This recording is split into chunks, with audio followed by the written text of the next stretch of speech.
Residence degli Ulivi, l'incanto della natura per chi vive in città. Telefono 0962 96 4192 348 01 17 609. Le Fiamme Gialle di Vibo Valentia hanno eseguito un sequestro preventivo di beni nei confronti di Andrea Mantella, 38 anni, per circa 4 milioni e mezzo di euro. Mantella, esponente di spicco della criminalità organizzata vibonese, è sottoposto alla misura di prevenzione personale dell'obbligo di soggiorno e implicato nell'operazione antimafia Uova di Drago della DDA di Catanzaro. Padre e figlio sono finiti in manette a Cosenza in un'operazione della polizia per il contrasto dell'usura e delle estorsioni. Prestavano soldi con il 60% di interesse annuo ad un dipendente pubblico e ne pretendevano il pagamento con minacce e percosse. Si tratta di Francesco Ruffolo, 58 anni, ed il figlio Giuseppe, 40enne, titolari di un'agenzia di trasporti. La vittima dell'usura è un impiegato nell'azienda sanitaria provinciale di Cosenza e successivamente distaccato alla Regione Calabria. È stato arrestato ieri sera a Roma il senatore Nicola Di Girolamo dopo essersi costituito. Intanto il quotidiano Calabria Ora ritorna sulla festa svoltasi in un ristorante di Crotone, dove il senatore era in compagnia di Franco Pugliese, affiliato al clan Arena di Isola Caporizzuto, e del faccendiere Gennaro Mokbel. Nella stessa foto compaiono anche il vicepresidente della giunta provinciale crotonese Gianluca Bruno, il vicepresidente del consiglio provinciale e la consigliera Maria Maio, tutte e tre eletti nel consiglio di Isola. Per il quotidiano la foto in questione sarebbe stata acquisita dai Ross per approfondimenti e portata all'attenzione della Commissione parlamentare antimafia. Il parroco e il sindaco di Isola intanto hanno smentito il senatore dicendo che a quella festa loro non c'erano.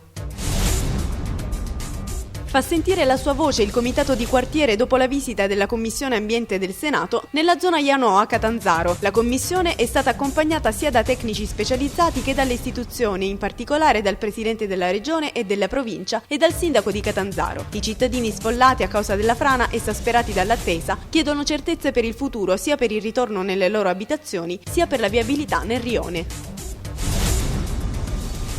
Resta alta l'attenzione dei sindacati sul paventato taglio di 18 treni da parte delle Ferrovie dello Stato che collegano con il settentrione l'intera fascia ionica ed in particolare Reggio Calabria. Il sindacato si chiede a cosa possa servire aver designato la città area metropolitana se poi la si penalizza in maniera così pesante in termini di mancati collegamenti con il resto della penisola. Serata intensa quella passata a Crotone dal candidato alla presidenza della regione per il centrodestra Peppe Scopelliti. Alle 18:30 ha inaugurato la sede cittadina della sua lista presentando i 4 candidati crotonesi. Subito dopo una visita insieme al presidente della provincia Stano Zurlo ai lavoratori dell'ex Sasol in agitazione. Infine bagno di folla al Teatro Apollo dove ha presentato le liste che lo appoggiano e il suo programma. L'assessore provinciale di Cosenza Maria Francesca Corigliano ha presentato ieri mattina in conferenza stampa Donne Insieme, il programma di iniziative che la provincia ha previsto in occasione dell'8 marzo, giornata internazionale della donna. Dal 5 al 10 marzo incontri a carattere culturale, momenti di spettacolo, di riflessione avranno luogo in più parti del territorio provinciale, che include anche la sezione femminile della casa circondariale di Castrovillari.